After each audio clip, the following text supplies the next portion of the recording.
Hi, everyone, and welcome to the Alliance for Women Film Composers panel, the Grammy Nominee panel. My name is Nami, and I'm a board member for the Alliance. And today with me, I'm super excited to host Amy Andersson, fabulous conductor, musical director, and now also director and producer of a Grammy-nominated project, Women Warriors, The Voices of Change. Also, Lolita, Ritmanis, wonderful film composer and TV composer, and a wonderful human too, which I love. She also produced and also wrote music for the same project, and now they're both Grammy nominated. This is so cool. And Lili Haydn, which has already earned her Grammy before, but we're definitely rooting for her to get more. She's nominated along with her band Opium for the album Night and Day. This is my cat.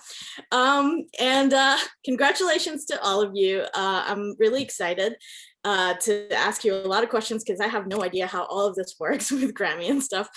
But first, so I'm very inspired by how you guys even managed to get these passion projects off into the world, because we're all super busy.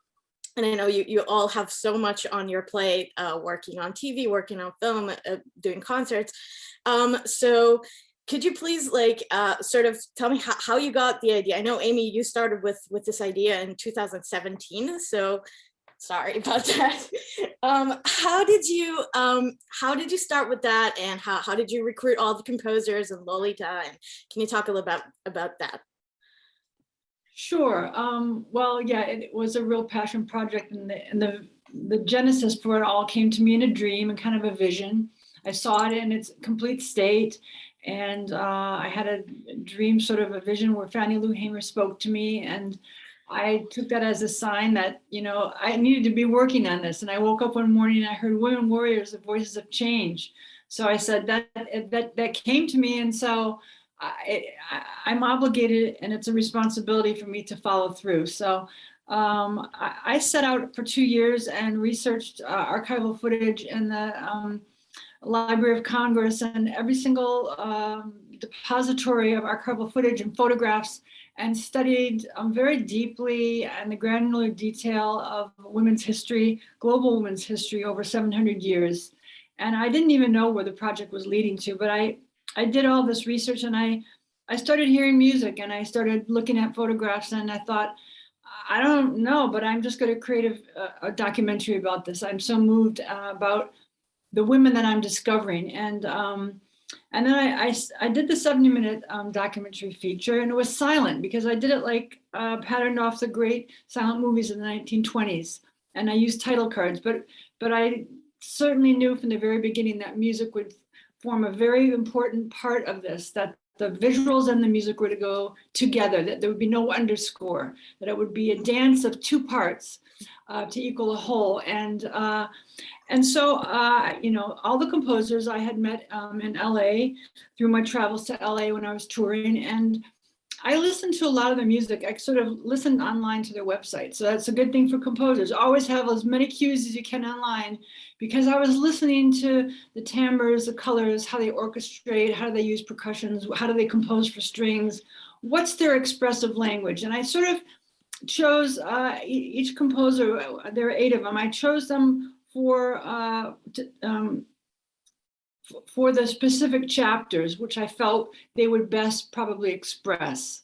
And it worked out incredibly well. And, you know, I contacted them each individually, and they sent me the mock-ups. They were perfect. I mean, we didn't change anything. Not one thing was changed. I told them, wow, here's the list of all the instruments. Here are all the percussion instruments. Use absolutely everything, because I'm going to be conducting, and I don't want to stand there and have nothing to do. So did you give them like the basic concept and told them, hey, come up with, like, give me your idea, or like, did you give them a certain heroine? Or no, I said to Lolita, here's something called the prologue.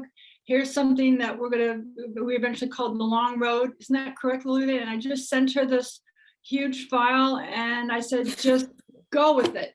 Do whatever you want. I want to keep busy, and I want it to be passionate. And don't score a picture, try to go for arrival points, points of destiny, keep in mind the long flow, the rise and fall, the tension, the relaxation, everything that I built into the way the visuals flow, I think are very musical. So I thought it was naturally compatible spontaneously to combine it with music. So I sent her the file and she turned around with these two pieces of music that knocked me off my feet. So Yeah, she tends to do that. I worked with the rest of the composers, and it was really, they have created an extraordinary soundtrack. I must say, it's to this day, it's such an honor that we got to record all of this and make an album. Right. So that's kind of pretty amazing how it all turned out. Yeah, it's and it feels very universal, and I think it's probably because of your choice of composers too, because everyone, you know, it just feels like everyone's coming from a different point of view, but like it all comes together into such a universal piece, and it really, like, it's very inspirational. So talk about like world music and like a lot of instruments coming together, like very different worlds. So Lili, how did you know I was going to ask you a question? So when I listened to the album, I was shocked by how the textures of the violin really fit so well with was it a canoon, or what is that instrument that? It's Percussion hammer dulcimer, and it's dulcimer. Yes. It's just absolutely amazing, and all the percussions of MB Gordy. It's just like, how do you guys come up with that? Is that like, do you improvise and then comes together, or like how? Because some of these pieces are very lengthy, and so I'm pretty sure there's like some like you know, a chart, or how do you guys edit yourselves? There's a lot of questions, but.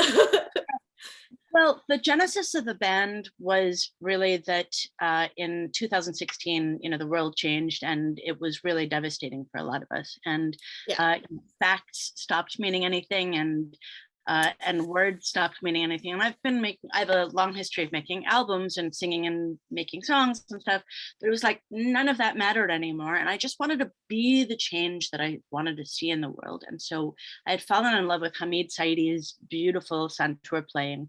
And I just knew that he and I needed to make a record. And that was the time, that was the moment in time. And the idea that he's Iranian and my husband is Israeli, and you know, Muslim and Jew, and then MB Gordy comes from a Christian background.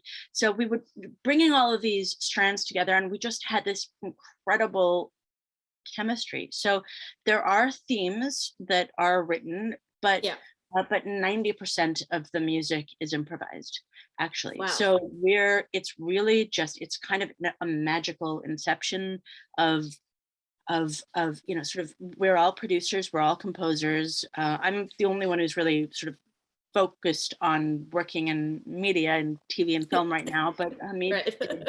30 films in Iran, and we all work in that. And of course, MB Gordy is ubiquitous, and he's probably worked with I think he recorded a piece for me one time. He's the best. I mean, he's just amazing, passionate, and brings everything to life, and has so much fluidity and expertise and grace and passion. And so when we got together, it was pure magic. I mean, it's magic chemistry, and the freedom, the flow. And we don't tell each other what to play. We just sort of, it's just a very lucky confluence of musical instincts from all around the world. And it's got this kind of conceptual sort of, you know, political, spiritual imperative, while at the same time just being a pure musical bliss session. And we just kind of, I've been the sort of driving force, because I'm like that. And so I edited this stuff, but really most of the music is just done in this kind of, you know, we bring themes and then they sort of come together and we record them. Sometimes we're just jamming, and then we'll pick out bits and pieces. So there are a handful of pieces on the new album that are like that. The concept for Night and Day, which is this album, it's a double album, and we on our first album, which did win the Grammy, as you mentioned, in 2019. That was all this kind of slow, sensual magic, kind of the music that you might hear in, you know, Marco Polo and in an Opium Den or something like that. we love that, but we also love to make people dance and get people moving and be more virtuosic and celebratory.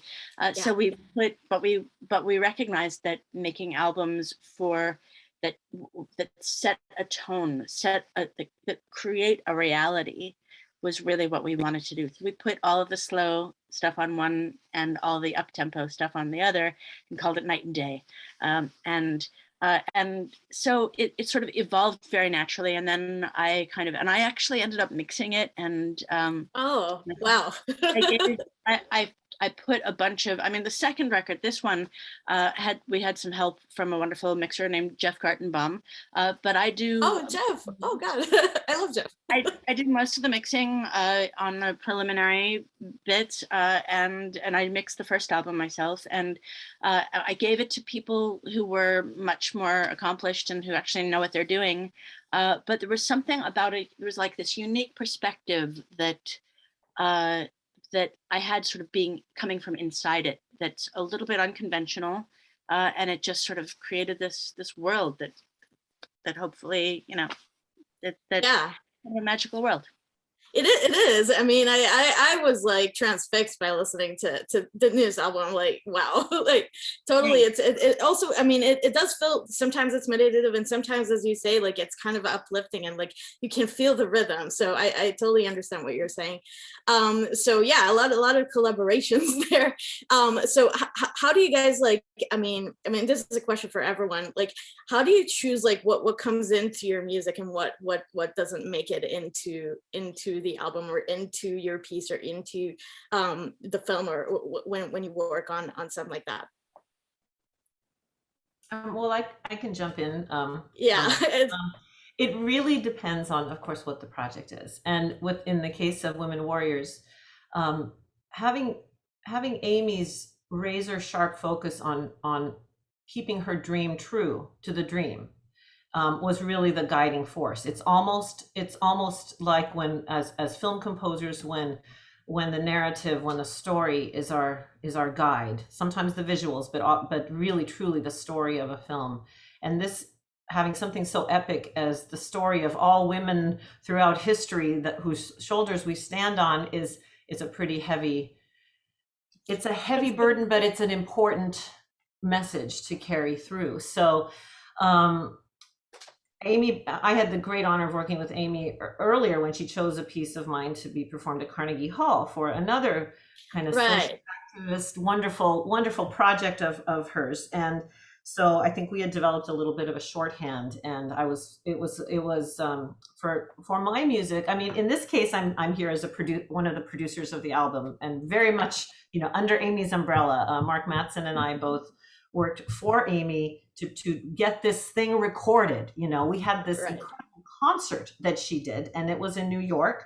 Right. And it was sold out. And I mean, and by, no small task. I mean, we're talking like almost leaflets through Manhattan, on that level. Like, we're talking that kind of passion from Amy and from the entire team. I think everybody really was very passionate about getting the word out, but it's really her focus that got this thing to happen in the way that it did. So it's really important that any young composers or even old composers like me listen to this. When you have a dream, you really owe it to yourself, and you owe it to the universe to follow through. And sometimes it doesn't seem practical. I mean, this project was not practical. I can tell you right now that Amy's bank account does not have many zeros after it, after this thing. It's been a labor of love and just an absolute message of love. And the accolades that have come, the big accolades are wonderful, but the accolades from the choir singer in Latvia who gets to meet Amy, and she all of a sudden feels seen and heard as a human being through the fact that she was able to sing Amy's song, sing part of this message, and be a part of this bigger picture.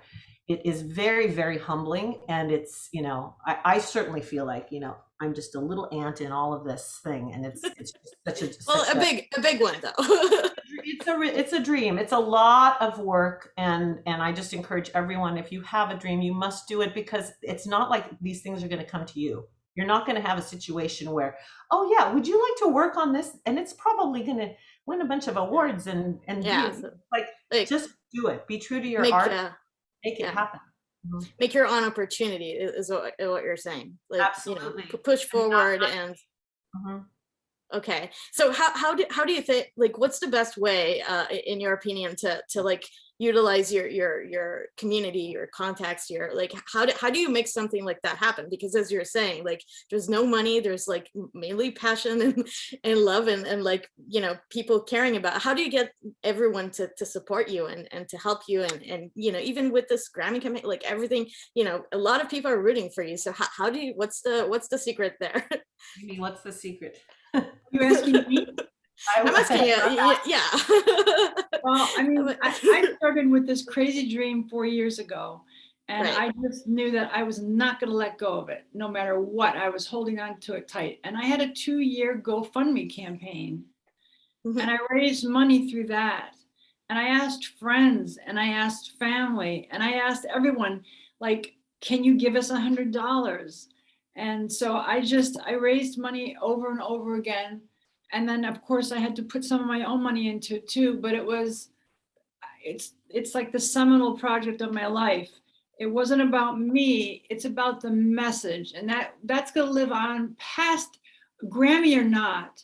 Yeah. This lives on into hopefully every village, every town, every city, every place where they can show the film, even on a white wall, even on a white sheet hanging up somewhere in a little shed somewhere where that's all they have is a school. It lives on way beyond the Grammys, and hopefully it lives on as a legacy of what women can do when they work together, right? When we're a team.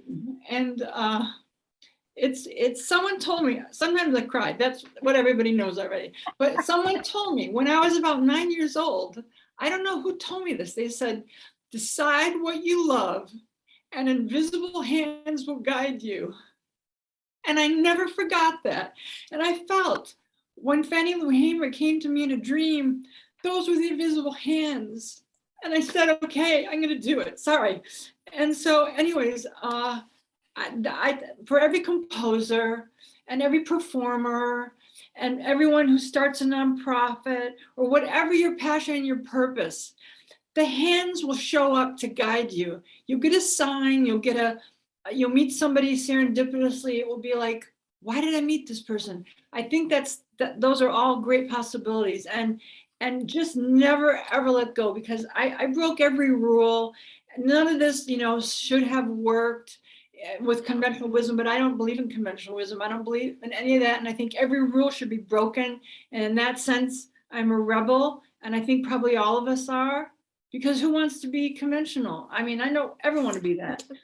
And I think that's, it's so follow your dreams and don't ever give up on, listen to the whisper, listen to what it tells you. Invisible hands will guide you. And I think it's in any passion project and anything that you're passionate about, those things I think are true. At least they are for me, and they were for this project. Yeah. Oh, okay. Lili, I'd like to add to that, just to say that that especially one of the things that I love about Women Warriors is that you aligned yourself with a larger concept, a movement, and that's why I feel so confident about sharing Opium Moon as well, because we're doing something for the elevation of spirit, the elevation of the inclusiveness that we want to see, the peace through harmony. When you align yourself with a greater cause than your own, not only do you feel you basically, you don't feel alone. You've got sort of a magic carpet to ride on. It's that you really do feel like, and it gives you more confidence too. When we're just out there shouting our own name, it can get a little bit, it doesn't always feel that great. But when you're especially in the Women Warriors, Voices for Change, who doesn't love that? That's it. We're all rooting for you, and it is. But that would be my advice also, to say that align yourself with a greater a greater good. Cause. Yeah. And I want to interject something about, so yes, there is a greater good, but there's also the practicality and the business part of all of this. And it's, how do you, oh yeah, sure, let's do a big symphonic thing with, full orchestra and full choir and all these composers and all. I like the name, by the way, Dach's Symphony. I think you came up with it, right, Amy? That was, yeah, I love that. I want a whole genre of that. We need that. We need that. We need that genre. We need that genre because here's the thing. The big video game concerts live, those get a great audience. You have the beloved children's character princesses that get big concerts. This is kind of in the cracks. So how do you program this? How do you program this to get it to a wider audience? And that's where the gravitas of a Grammy nomination and everyone who is a part of this project that is able to say, I am part of this Grammy nominated album, that adds a gravitas to the work itself and also makes the work be even taken more seriously by maybe not everyone is so enlightened. Maybe they're just looking for something that can be more marketable. And so that's why, the awards, unfortunately, they are important, even though it seems like, well, you're up here waving the flag of doing good for humanity, but you really want a Grammy. The project really deserves this recognition. Attention, because it really is. I mean, we will name all the composers and when the orchestra and the soloists, but it is such a vast group of people contributing to the realization of this focused dream. But the business plan has to be intact. And I remember, segueing to going back to Lili, I remember I came to one of your concerts. It was like this big women activist thing at the Wallace Annenberg. And I was just blown away. There were these incredible speakers there. And I'm just there. At that point, I was the president of the Alliance. And I was just there kind of like, okay, I'm going to go on my, one of my duties. Got to go hear Lili. I was blown away. And I felt this incredible, I'm getting goosebumps, this sisterhood of what's possible when we actually are generous of our spirit. And we think more about what we can give rather than what we can get. And when we are in that place and we really truly try to put our ego aside and think about how we can be generous of our spirit and our music and our time, mentoring, and all of this, the fact that there's a reward that comes back is just more of a testament to the fact that this is so important for all of us to embrace as much as we can, Absolutely. All right, Nami, to your question, you said, how do you get the kind of alliance to be able to support projects like this, with the Grammy campaign and all of that. That's just to basically add to what Lolita just said, which is, when you're generous and when you contribute and when you basically make friends and you find your tribe in a way, I can say that the success of Opium Moon has basically been, and the indie Grammy, if anybody watching is interested in checking out, well, how do you pursue getting a Grammy? There's a whole indie community that somehow has some, like when we come together, it does sometimes penetrate this corporate world because it is pretty corporate. But right. Basically, I've spent 25 years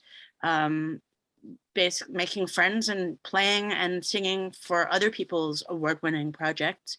And so I'm basically going back to those people and saying, hey, I've got this beautiful thing and, would you support this? And there is, you basically are, it's altruistic and but it's also you're generating goodwill that you, and that's really what I think that to me is the human side of the business. And so I just encourage everybody to, play and sing and make, contribute to everybody's projects. And then we have this network of people that we can count on. Yeah, that's super true. And again, it comes back to collaboration and, not just on your album, as you're saying, but like on on other pieces too. So that's, I love that. I should do that more. So cool. So can you take us through for members like myself who are not really familiar with like the actual process of the Grammys? So how do you who's submitting it? Is that the producer? Is that the composers? How does that work? And do you have to like you know, what's do you have to choose a song, or how you know, what's your tips for that? Oh, me? Okay. Whoever wants to respond. I mean, this is an open conversation. For Women Warriors, you know, there were very few categories that we could really have been in. We couldn't, and classical compendium was the mindset of the whole teams. Most of the composers said classical compendium. That's our only choice. And I researched it enough to see that, yes, we couldn't go into the contemporary or, you know, the new age or whatever, that we wouldn't have had a chance, because those are huge categories and there's so much competition. And we couldn't go into just a pure classical, but the compendium allowed for a little more flexibility, and we have 8 composers. So that was, it was really the only choice, and it was a very clear choice. So I, as the producer of the album, submitted it. I know they have rules. It's either, I think, the agent does it, or the representative, or, you know, one of the composers, individual composers. But in this case, since it was an album and I was a producer, I submitted that. And it is a really grueling process to go through the whole submission process. Yeah, I bet. All the charts and the tracks, and it's very, very tough. But that was my experience. Okay, cool.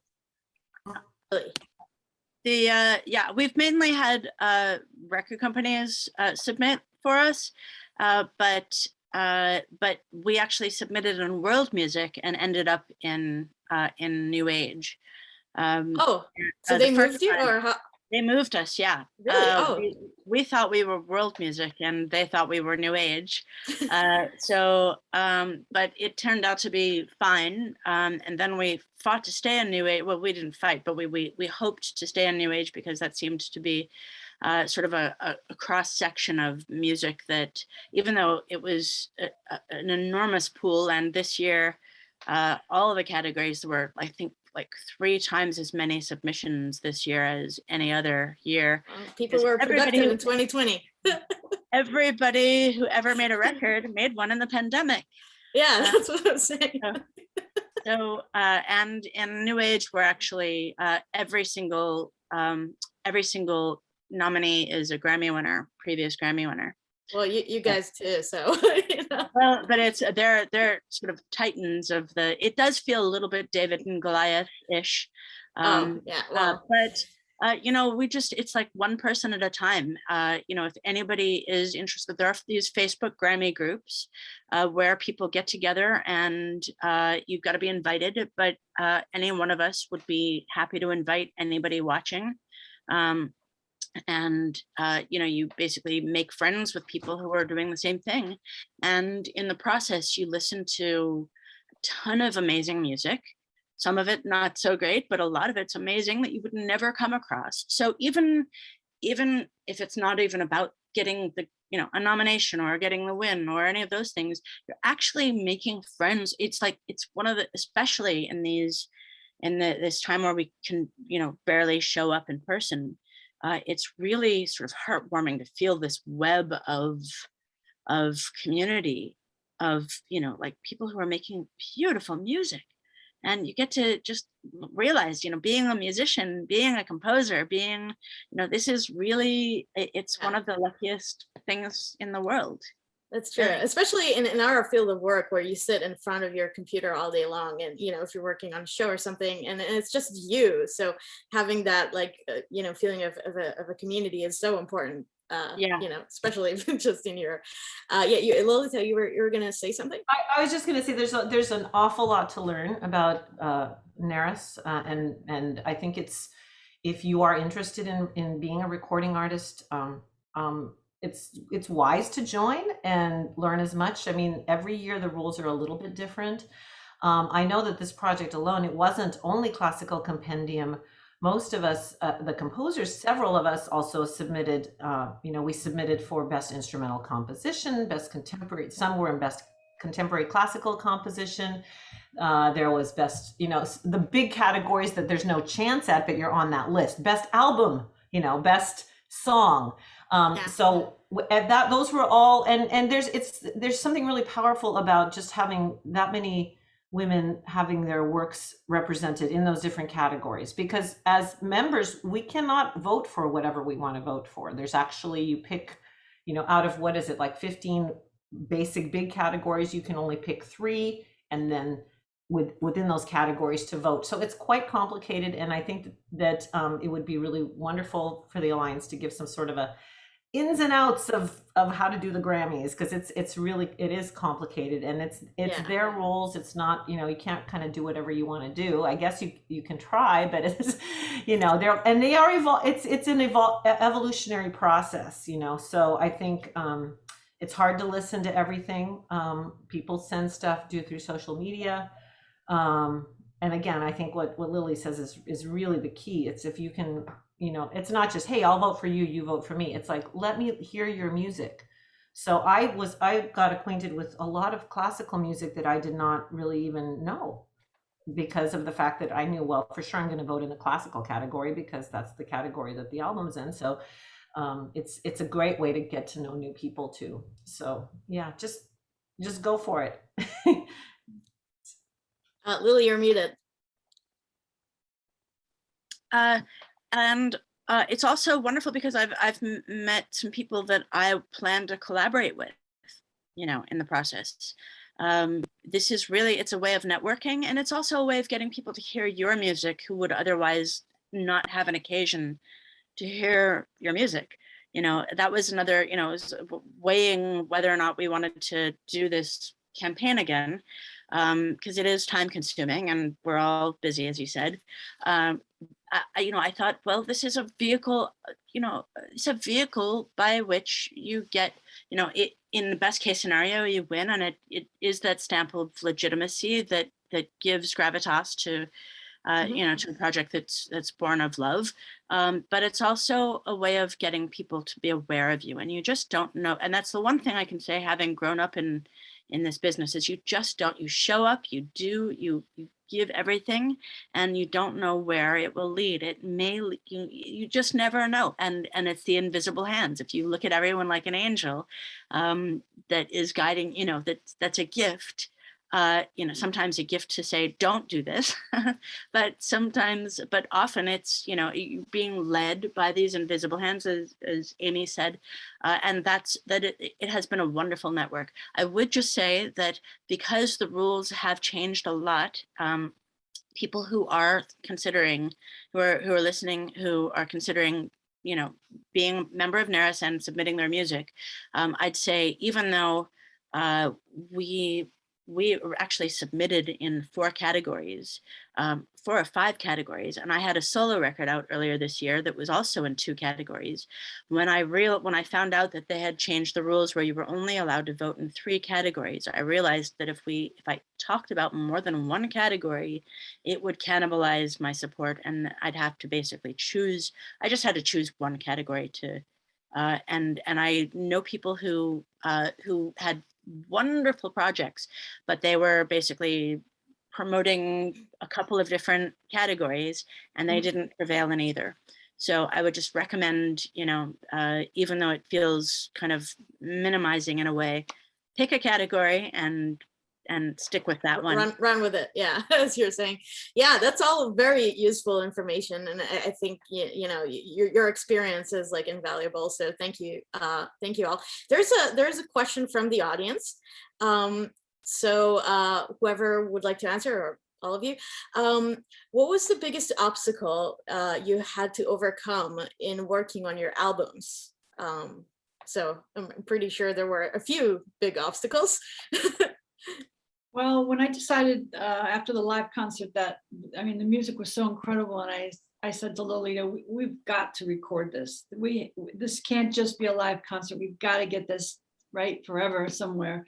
And so the obstacle, it really wasn't an obstacle because the answer was quite clear, but the question was, where should we record this? What orchestra should we use, and where should we go? And then Lolita had done the Blizzard of Souls, the fabulous score. to that wonderful movie in Oscar Riga. shortlisted. Yes, for the Oscars. And so she said, you know, we should go to Riga because the musicians are so fabulous. And Mark and Lolita were the driving force in getting everything arranged: musicians, the contractors, the studio, the engineers, the press, the cameramen, everything. Everything they organized, and it took tremendous amount of organization. This was just in the end of December, middle of December, and in January of 2020. And then we flew over, Lolita, Mark, and I flew over to Riga in February. We were there for 10 days and we were busy from morning to night. We had 16 or 18-hour days, and there was all kinds of interviews, press, TV, all kinds of things. And Lolita organized all of that, and Mark worked all night on the files and showed up every day and made it so much fun. So luckily, we flew back on March the 3rd, and I think Riga shut down on the 5th or the 6th for the pandemic. So if we would have had plans to do it a month later, we would have had it done. And who knows where we'd be. Well, we wouldn't be having this conversation, and we wouldn't have been nominated for a Grammy. So we were very lucky to get out with those files. And then I spent the rest of the pandemic with Mark, back and forth. He's in LA and I'm in New York, and we worked every single day, and the mixes and everything. And I did the design of the cover design and the jacket and the notes and everything, album notes. And so it wasn't really an obstacle. It was just, how do we make this come true, and how much are we willing to work to make it come true? So I had the great pleasure of having Mark and Lolita as co-producers of the album, and they really made, they were not invisible hands, they were very visible, and they said, okay, we're with you. And so it was, I'm so grateful that the three of us could pull this off and get it done during the pandemic and release it on Rosa Parks' birthday on February 4th, 2021, in her memory. It's really incredible that you were able to pull this off during that year. I mean, it's just unbelievable. I mean, we worked really hard, but we did it. Yeah, I bet. Lili, you were gonna add something? I was just applauding to. Oh, okay. Love that. You know, one thing I'd like to just say about Women Warriors, how wonderful it is, that how strategic, this is a lesson for all of us, how strategically it was done, how unified the concept is, how, you know, releasing it on Rosa Parks' birthday, you know, just the way that it's been done, and the film festivals, and, you know, it's really, Amy should teach a masterclass on how to, like, really how to have a vision and see it through. You know, I feel like I do that in my way, but it's, you know, and I learned in my, you know, in releasing records over the years, that you've got to have three things to sort of, like, you don't just want to put music out there. You want to make sure you've got a concert to support it. You've got a television show coming out at the same time. You've got a movie coming out at the same time. You've got a three different, you know, at least an article. You want to have something to sort of hang a story on. So that's, you know, that's something I've learned. And so I've tried to do that, but to the monumental undertaking, it's rarely done so elegantly and gracefully as I've seen with Women Warriors. And it's so beautiful. Well, thank you, Lili. And I tell you, it's like, I'm actually not strategic because I'm not left-brained. I am completely right-brained. 95% of what I do is all based on intuition. And I'm drinking my tea and I go, oh, it's a pandemic. We have all these files. I'm going to resync it and recut the picture and make it a film. And oh, we should go to film festivals. Like, I was Googling, how do I go to a film festival? I mean, I had no idea. I was making it up as I was going along. So you say I'm strategic, and I don't know, like, these things just come to me, and, you know, I don't think, okay, I have to be strategic. It all comes from the heart, and it works out for some reason, for some way, because I do, once I figure out what I need to do, I devote an incredible amount of energy. I mean, I can be at my computer for 16 hours straight and not even stand up. Wow. And, you know, and I had like an incredible capacity to work. But, you know, so it's not like I'm strategizing, but once I figure out what to do, then Then I strategize in terms of like, okay, nobody talk to me for 2 days because I have to do this. That's my strategy. And I'm really going to get this done. But the ideas are like totally intuitive. Well, that's the beauty, is that it's a mix between discipline and intuition and inspiration. You know, that's what we're all doing. I mean, any one of us, all of us are coming from inspiration, hopefully. And then we've got to have the tenacity and the, and the wherewithal to see it through. You know, that is really the lesson to learn from it. But and drinking tea.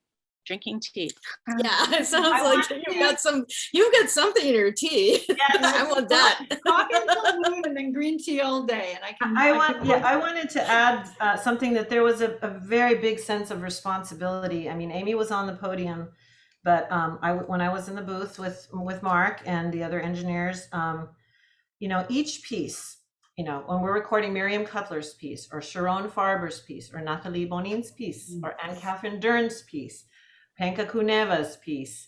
Who have I missed? Isolde. And Star. Yeah, Isolde Fair. And your piece. and my piece, yeah. Well, my pieces were, I knew my pieces inside and out, and it was, you know, they were customized, and we did that like early on.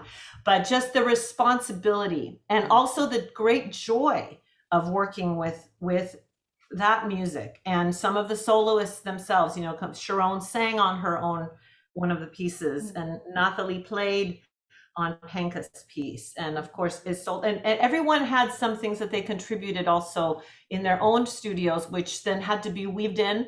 And you know, I don't know if you know, but sometimes composers have, you know, like I have a little ego about my own piece, so we had to like make sure everything was going to be okay. So it's like, please let them like this, please let them like this. And luckily, I think, you know, with a few speed bumps, everybody was very, very happy, and just to know that this thing is going to live on.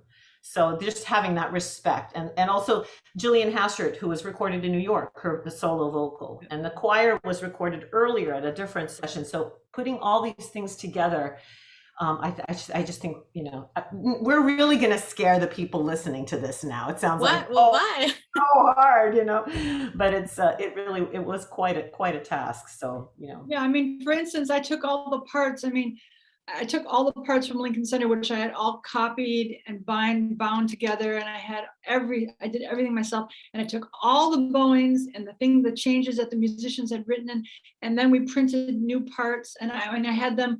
I gave them to Larry Wrench, he was a miracle worker, and I said, put this in, and I made sure that all the wisdom that we had gleaned from that live performance went into those parts. So when they were printed in Riga, it showed up on that end.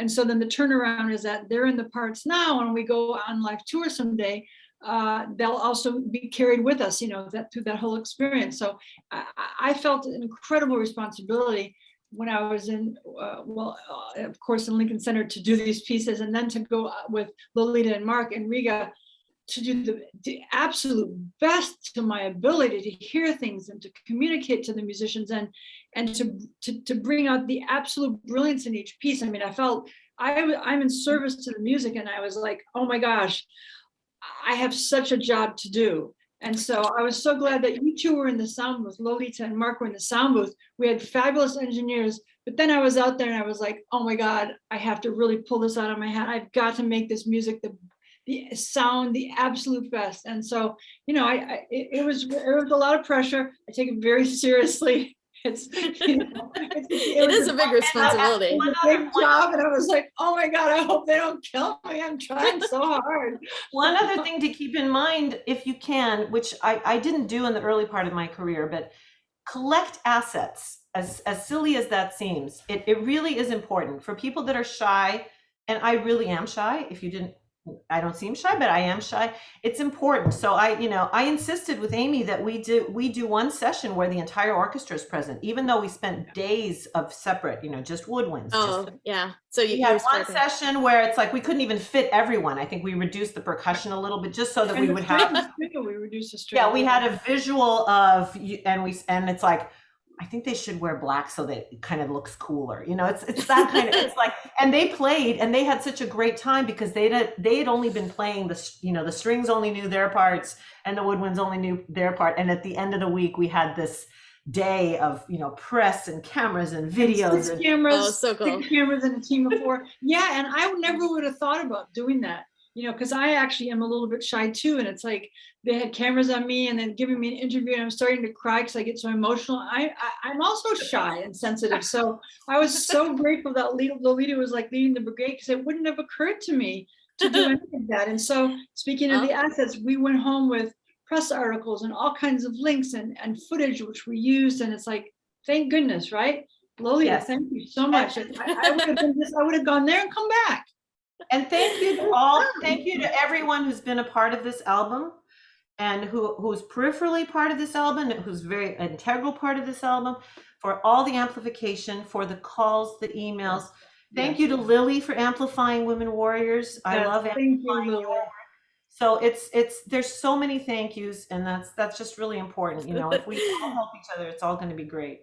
Yeah, sure. Lili, would you like to thank Yeah, I'd like to thank the band, and you know, Opium Moon is made up of Hamid Saidi on santur, Persian hammer dulcimer. If you ever need anybody to play that kind of beautiful sound, he's your man.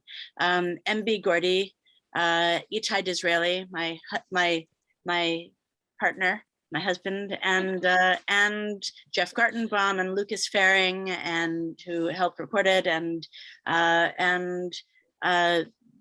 we're here to be resources for anybody who's interested in pursuing this kind of thing. We'll invite you to the groups and all of that. And it really does mean the world to have this alliance be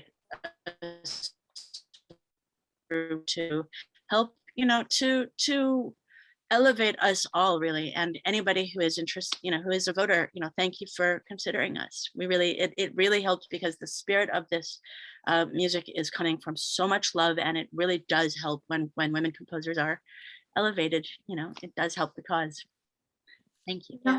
Nami, can I mention all the composers' names? I want to thank. Oh yeah, please, please do. And Catherine Dern, Natalie Bonin, Miriam Cutler, Sharon Farber, Isolde Fair, Star Parodi, Penka Kunova, Lolita Ritmanis, engineers Mark Madison and Varis Kurmans, and the Riga Cathedral Girls Choir Tiara and their conductor Ira Bezina, and everyone who helped, everyone. And orchestrators, right? Larry Ranch and Catherine, right?